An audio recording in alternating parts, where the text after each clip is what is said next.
Hello, welcome to this series that I call the Nuzlocke analysis. The main idea here is to take a certain Pokemon and examine the kind of traits it would have in an in-game context in not only a hardcore Nuzlocke but also a hardcore plus Nuzlocke, which at the bare minimum means that the use of moves with a 100% chance to raise stat stages are banned, such as Swords Dance and Flame Charge. However, stuff like Reflect and Light Screen, which don't boost stat stages, or Focus Energy, Trick Room, Tailwind, by default those aren't banned, but some people might extend the rules to ban them.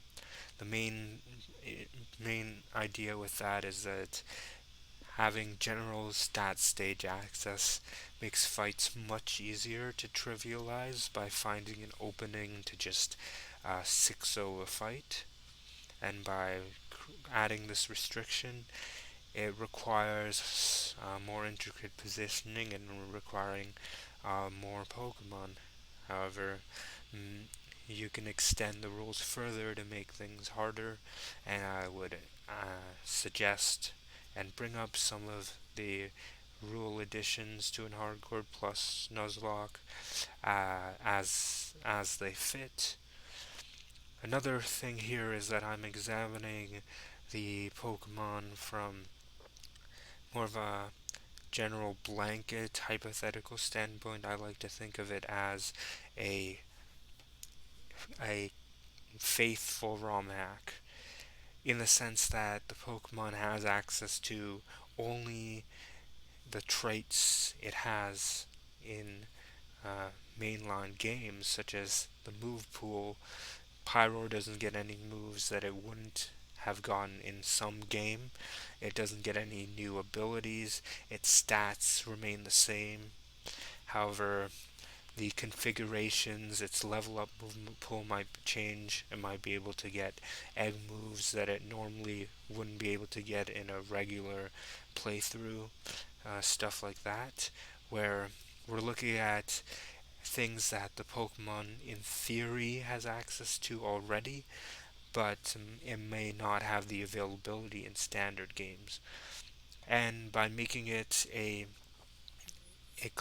a uh, faithful ROM hack rather than straight up vanilla games, is that there's far more scope for applications because team compositions of opponents could be configured in a given ROM hack to incentivize further strategies beyond just using the most straightforward move to win, and that's nice to look at. A lot of these Pokemon, if you just look at their baseline viability in a Nuzlocke, it's pretty simple. Like Pyroar, it has the speed and the special attack to be a solid glass cannon attacker that doesn't distinguish itself too much from other things such as Delphox or Typhlosion. Charizard is a bit faster than some of them. It hits harder than some of them. It has dual stab, but for the most part, there's not a whole lot when you're just looking at those. Its straightforward power standpoint. However, a lot of Pokemon have some more niche interactions that can be fun to examine, and that's a lot of what I'd be doing here, looking at some of the more some of the more involved and fringe applications of a Pokemon in a Nuzlocke setting, depending on the context. If you have access to enemy teams, you can tailor a Pokemon specifically to optimize your odds for a matchup. So that's a big aspect here. Another thing is when it comes to something like gems, which technically did exist in the code past Gen 5, but aren't available anymore. I I can assume that in some ROM hacks they would be available, but they would retain moves, items, and all so forth would retain their most recent iteration. So gems now would only be a 1.3x boost instead of a 1.5x boost. And from there, we can probably have a head start on Pyroar itself. So we already talked about the stats here. One of the most interesting things of Pyroar and why I'd want to start out with it is that its ability set, which is generally considered quite bad, mainly because all these abilities aren't just blanket useful for Pyroar. However, there's something interesting about all of these, which makes it a good starting point. So first off is looking at Moxie. Pyroar happens to be the weakest fully evolved Moxie Pokemon, and that that means this ability is almost never used in a competitive standpoint, and very rarely can be used in a Nuzlocke standpoint as well because it has base 68 attack. If you compare it to its special attack, Pyro's special attack is about 1.48 times stronger than its physical attack in a 0 EV context. As a side note, I'll be looking at both 0 EV and EV contexts because some ROM hacks, especially ones with a Nuzlocke review in mind, eliminate EVs entirely. Others require EVs. Some have an option of different modes between EVs and no EVs. So both of those are worth considering. They have different nuances and the kind of things you can do with them because of the nature of the additive property of EVs and the relative value they give based on the base stat, such as with lower stats get a greater value out of EVs. So EVs help Pyroar's attack stat not be too far off, be slightly less far off from its special attack stat. Though this would be assuming you would be running a 252 attack Pyroar, and that generally would mean you don't have space for special attack EVs. So that wouldn't come up too much, but that's worth mentioning. And now let's go to a funny set for Moxie Pyroar. Another thing I'd like to mention is that Moxie is sort of a stat boosting is equivalent to a stat boosting move, sort of. You can boost attack by KOing something. This can snowball to a similar effect as the stat boosting moves where you can 6-0 if you position a certain way, but it's harder to do, and especially some Pokemon can't do it that well except in really fringe cases. Personally, what I do is I complex band Moxie so that it is only permissible on Pokemon whose evolution lines have their final stage of a base attack of less than 100. Essentially, this means that for me, the only Valley Moxie Pokemon are Mightyena, Scrafty, Pyroar, and their evolutionary lines. The rest I would deem far too strong, so that using Moxie with them could make it a bit too easy to snowball, and it would be very similar to just using stat stage boosting moves. But some people don't like banning abilities entirely, and in that case, you could keep Moxie for anything. But in any case, no one really considers Moxie Pyroar broken, so that's not a problem unless you're banning Moxie entirely. It is a matter of how fun your rule set is for you.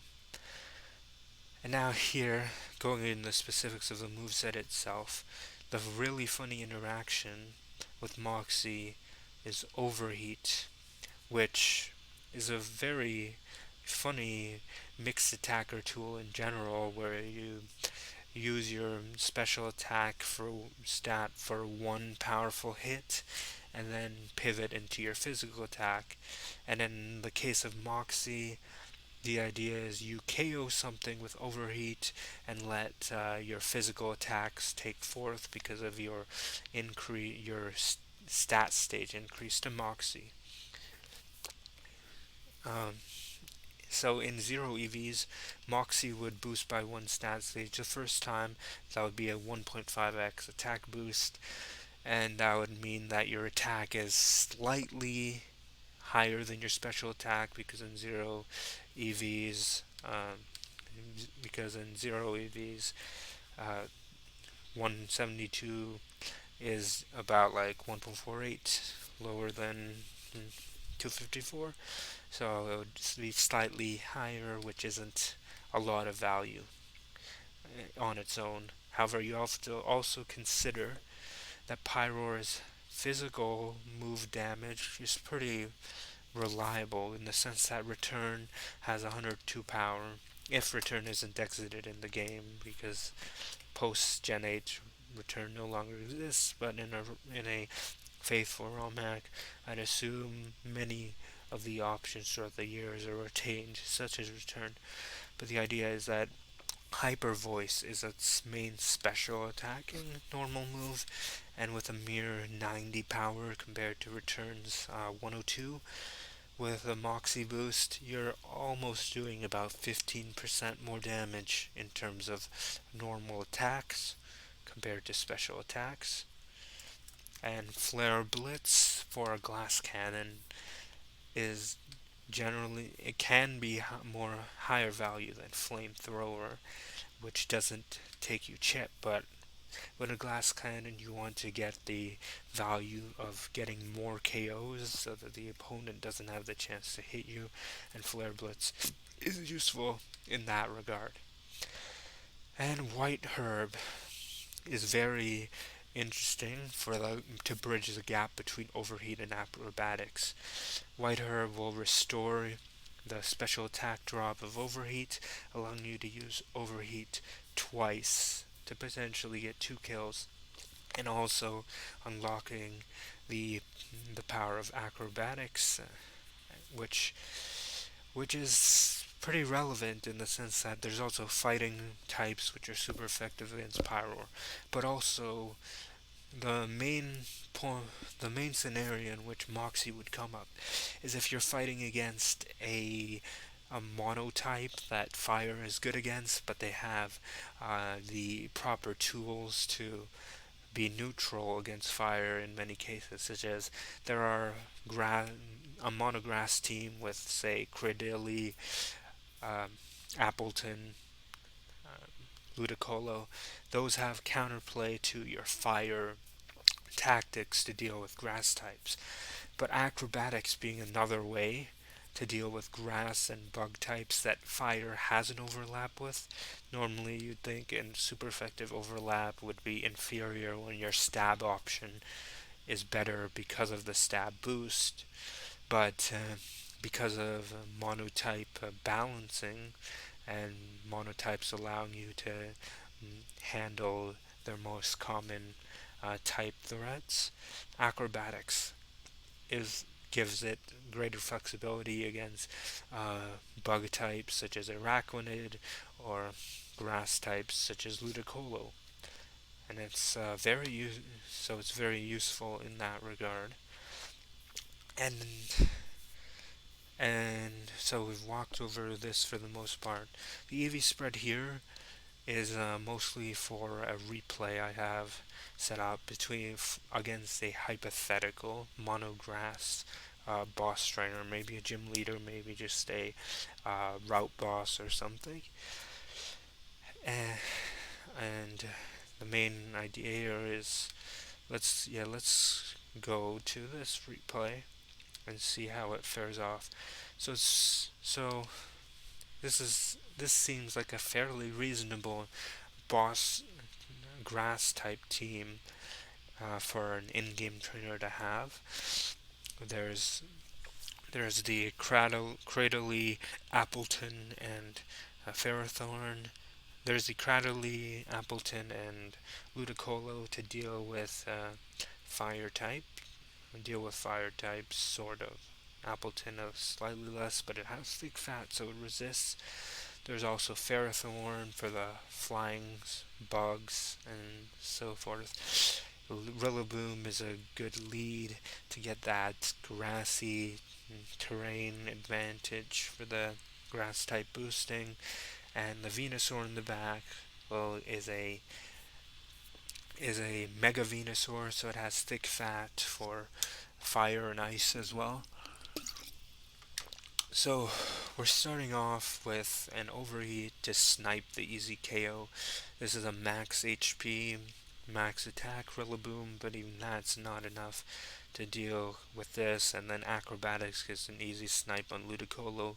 The Moxie boost is relevant because without without without a +1, Pyroar can't guarantee a KO against Ludicolo because its attack isn't good enough for that. But now it's at +2, which helps it snowball a bit. Against the Cradily, you can have a solid Tuco.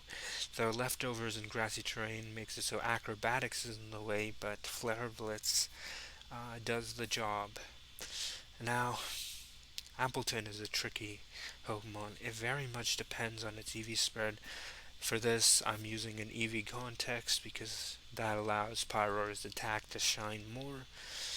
But hypothetically, if Appleton has max HP, max defense, which is justifiable because it has access to body press, Pyroar cannot guarantee even with a 2.5 times attack acrobatics, it doesn't have a guarantee on Appleton. That's assuming a plus defense nature. The Appleton I'm using in this team has a fair bit of defensive EVs, but it's going with a plus special attack in nature to also leverage Draco Meteor and its power. But depending on the set, it's worth noting that Pyroar wouldn't be able to 6-0 this team. But because it's not plus defense nature, it has 176 defense EVs, 252 HP EVs, but without a plus defense nature, Pyroar can guarantee the KO. And from there, because trainers that use Mega Evolutions keep their Mega for last, that's a general Pokemon convention. Venusaur is sitting in the back. So Ferrothorn is another difficult one because it has body press. You do need to land that overheat tier. Though the alternative, if you have gems, is instead of White Herb overheat, you can take down the Rillaboom with Fire Gem Flamethrower, and that gives you higher reliability for the fight in general because you only need Flamethrower for Rillaboom and Ferrothorn, and for Ferrothorn, you won't need overheat to get the KO. But because gems depends more on the game because gems aren't in the gems aren't available from Gen 6 onwards aside from normal gem, though they are in the code for at least Gen 6 and Gen 7. Not Probably not for Gen 8 onwards. But they are in the code, but they're not available. So, depending on the Romhack, they might not have access to gems. But if you do have gems, that is an advantage over White Herb. It has the same functionality of getting you the guaranteed Rillaboom KO and unlocking full power acrobatics, but without the risk of missing the 90% overheat against Rillaboom and Ferrothorn. But many ROM hacks do make overheat 100% accurate, in which case that would be fine. But we're talking about baseline, where I can't entirely assume that a ROM hack will make accuracy buffs. So over 90% overheat is what we'll assume as the baseline. I guess another thing worth mentioning is the reason that I value faithful ROM hacks as the baseline is that I do ROM hacking myself, and this becomes a fairly nice way to examine the properties of a Pokemon already to see how much buffing is reasonable and how much we can work with what a Pokemon has to begin with. So that's the battle. You can worth noting here is that if this was a more standard Pyroar, we'll look at something like this with Fire Blast, Hyper Voice, something similar to that, just for special attacks or taunt or something like that. You wouldn't be able to break through a team like this with just Pyroar, which is fine. I generally prefer when you have to use the whole team in a fight, but this is an example where Moxie, which is generally not that good for a Pokemon with base 68 attack, it can still shine. You can figure out the conditions in which a more niche application like this can be quite useful. And it's especially thanks to White Herb Overheat that such a mixed set can be quite amusing. Oh, I sure do love Overheat for enabling mixed strategies. The EV strat for this fight, it was just 40 special attack EVs to do enough. The Mac going all in on attack. Normally you probably wouldn't want to do this, but because of this specific context with Appleton and its bulk, you need to do maximum damage to guarantee a KO. And a nice thing when you're considering EVs in a Nuzlocke context is you can build EVs for a specific fight. In this case, the HP EVs was just as a to just give a solid enough advantage against a against a crit rock slide from Cradley, and the reason there was no speed investment here is particularly because the team here isn't fast enough. Max speed Ludicolo doesn't hit enough speed. Max speed Ludicolo doesn't hit enough speed to to outpace Pyro naturally. Well, in this case, it was a modest max speed Ludicolo, which is why 239. If it was plus speed, you would need some speed of ease. If it was plus speed Ludicolo, you would need some speed EVs to deal with this.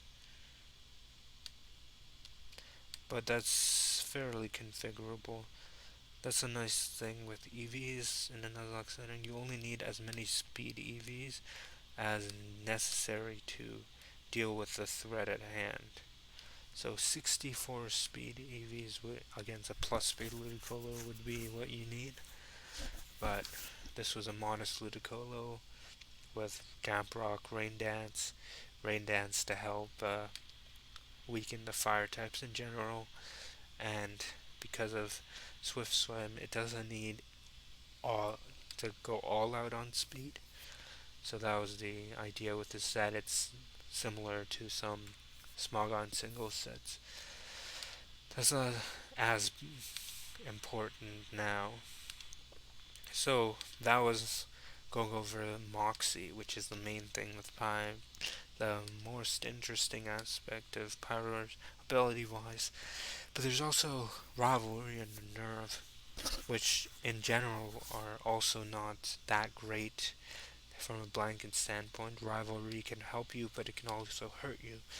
However, in a context where you have the ability to swap abilities, because nowadays ability capsules and ability patches exist, which will enable you to swap abilities freely, especially since as of Gen 9, ability patches will allow you to revert back to regular abilities, which you couldn't do in Gen 8. In this case, that makes rivalry more valuable because you can inspect the opponent's team, and if you believe that based on their gender lineup, the at 1.5, 2.5 attack boost of rivalry would be favorable enough for you against that matchup, you might want to go with rivalry and to guarantee KO against certain gender Pokemon. And otherwise, you might want to just pivot into Unnerve as your blanket ability if rivalry hurts you more than it helps you.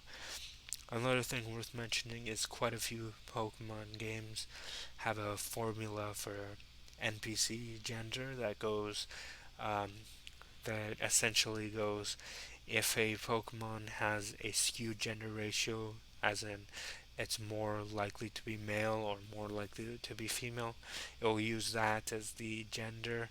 But if it's an even gender ratio, it will go with the gender of the trainer. I don't think this is as common in more recent Pokemon games, but for example, Gen 3, Gen 4 games, you'd see this a lot, where you'd have a beauty trainer in a grass gym with almost her entire team being female, other than an Ivysaur that's male because the starters have a 7 to 8 male to female gender ratio. And the idea here is that in games like that, for example, I Romhack Pokemon Emerald, and I don't exactly plan to change the gender formula, the gender algorithm for trainers in that game, in my game. So that would apply there, where you can basically rely on your male Pyroar against male trainers and your female Pyroar against female trainers. And for example, we can look at, say, XY gym leaders, let's say in a rematch context when they have a full blown team, all of them, where you got the you got Viola, your female bug type trainer, and Ramos, your male grass type trainer. Both of those Pyro has a type advantage against. And against Viola, a female Pyro can get that uh, 1.25x damage boost to have an even greater chance to OHKO things with its stab flamethrowers or whatnot. And against Ramos, your male Pyroar can use Rivalry to do some hefty damage with your fire stabs. Another thing I would personally mention with Rivalry is I'm not a fan of how it's sort of mathematically unfair, in the sense that the boost is four thirds, but the nerf is 3/4. So in my own Romhack, I make Rivalry's power boost 1.33x, which is the inverse of 0.75x mathematically, so that there's evenness there. Though keeping it is fine, I guess, as is. They just added and subtracted 0.25, but mathematically that's not really even. And the last ability to mention is Unnerve, which would be in general the most standard ability you'd use on Pyroar, just because usually you're not running a Moxie set unless there's a specific strategy for a specific fight that you're positioning into. And unlike Rivalry, it doesn't hurt you in a general basis because it just prevents the opponent from eating berries. Unnerve the depends heavily on the meta behind the Romhack. For example, some Romhacks, such as Emerald Kaizo, have a lot of berries. Emerald Kaizo, in particular, with Lum berries. And vanilla games, some of them have citrus berries on the ace of boss trainers. There's also resist berries. You can see a fair bit of that in Brilliant Diamond, Shining Pearl, Elite Four. There's pinch berries, key and maranga berries, which I find fun. Custap berry. there's some fun utility berries, and I personally would put a bear. I would quite often put a berry on each on most of my boss fights.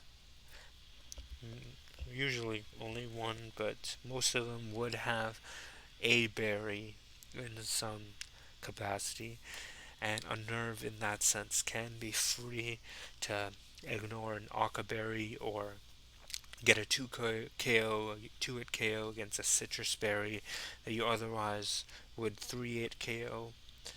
Uh, Prevent the Maranga berry from going off and boosting the opponent's special defense when you flamethrower them. Stuff like that.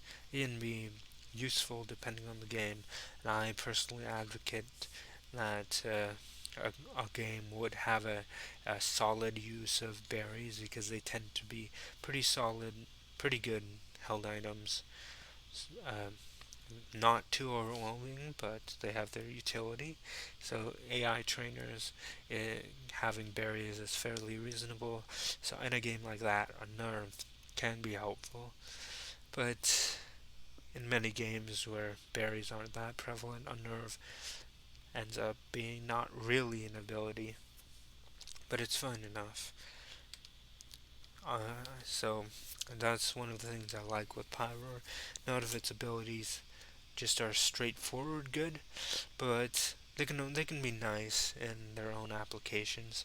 That makes it really fun for a series like this, where we don't want to just go over straightforward applications, but more of the details behind the Pokemon, and it becomes helpful in that regard. Uh, Now let's just look at some other move quirks of Pyroar. Solar Beam, Power Herb is another funny set. If Z moves are available, Z Grassy Z Solar Beam is fairly common and competitive, and you could probably use that in game as well. Iron Tail is worth mentioning again.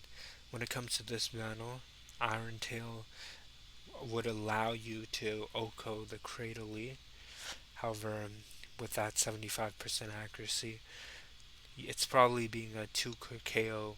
It's probably taking 2 hits for Iron Tail to be a bit reliable. You 2 Iron Tail hits would have like a 93.75% chance of landing one Iron Tail to Oko Cradily, and over that I would just prefer the Acrobatics Flare Blitz sequence to Oko Cradily without having to worry about missing. But Iron Tail for a Moxie set is also an option. Wall Charge for a Moxie set is an option too, but Wall Charge is fairly weak, so unless you're racking up the Moxie boosts before a Water type comes in, probably not the option to go with. But yeah, other than that, Pyroar's moves on the attacking side aren't that notable. However, Snarl is another one worth mentioning. It's a pretty solid move, especially depending on when you get it, whether double battles are a thing. Noble Roar is nice as well. Growl, it's just better growl with pretty rare distribution, but Pyro is one of the ones that do get it, which is nice. So, and Yawn is another one. This is conventionally an egg move, being a level up move or a tutor move or something like that, so that Pyro has access to it, could be a nice thing. Though many other Pokemon can be better at yawning than Pyroar, and it doesn't have like Encore or Disable or something fun on that end. But Yawn can be fun. There's also Will-O-Wisp. It's fast. It could get off a Will-O-Wisp. You might even sometimes want to wide lens Will-O-Wisp to increase the reliability there. fast will-o-whispers can have value, especially because in a Nuzlocke you do want to play around crits and many things, and lowering their stats through stat stages can be bypassed with crits, but burns cannot be bypassed with crits, which makes that very helpful to increase the safety of a fight, provided you can hit your will-o-wisp, which can be an issue. And I think those are the main things discussing Pyroar's traits. But we'd probably also want to walk over this conventional level of movesets, even though we're working with a faithful Romhack. We don't want to just give every Pokemon Flamethrower at level 10. We want to be mirroring a reasonable moveset. Part of that would be looking at what the line already has. So Litleo, it's mostly just fire normal. It's also got that crunch. Not too excited. You could throw in yawn there. Oh, entrainment is another sort of funny option. Not the most reliable thing, but you could, in theory, use entrainment as sort of a growl against the opponent, where growl would lower their damage output by a factor of 1.5x times, but if you entrainment the opposite gender, you could lower their damage output by 1.33 times, both physically and, well, it has Noble Roar, so that's better in that sense. However, entrainment, the nerf of entrainment, firstly means that the opponent's ability is gone, in the case that they have a boosting ability, such as Hughes Power or something. It also means that crits aren't a factor in the nerfing of the Pokemon. You probably wouldn't really use this, but I would probably find a fight to use entrainment rivalry as a meme. And it's kind of a funny hedge in that if the opponent is the same gender, you have your boosted rivalry. If it's the opposite gender, you entrainment them to lower the damage output. But that's also an issue because if you're using this to lower the damage output, you're probably using it for another Pokemon to lower the damage output for another Pokemon on your team that requires them to have the same gender as your Pyroar to make use of entrainment in this way. So it's not really that useful, but that's a funny idea. Taunt is another move worth mentioning because it's fast.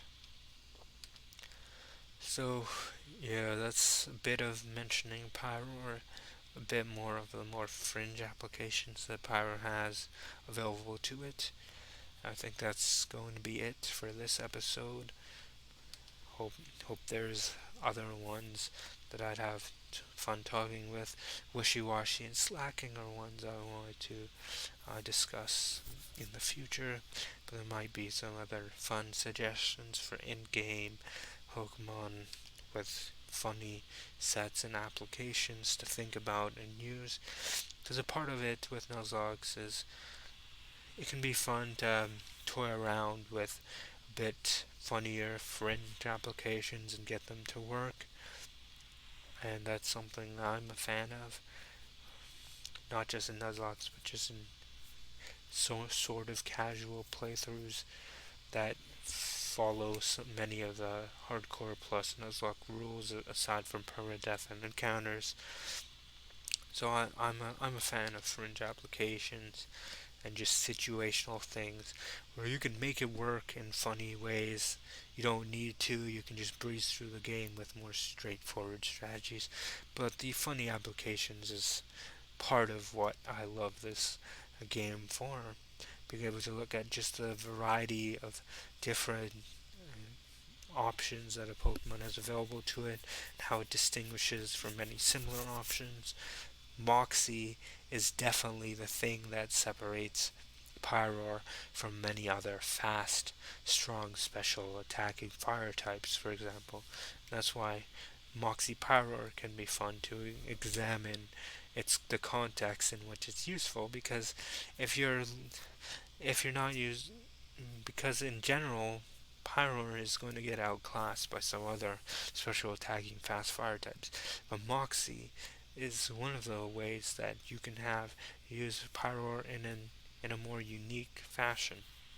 So with that, hope you have a good day, and I'm signing off.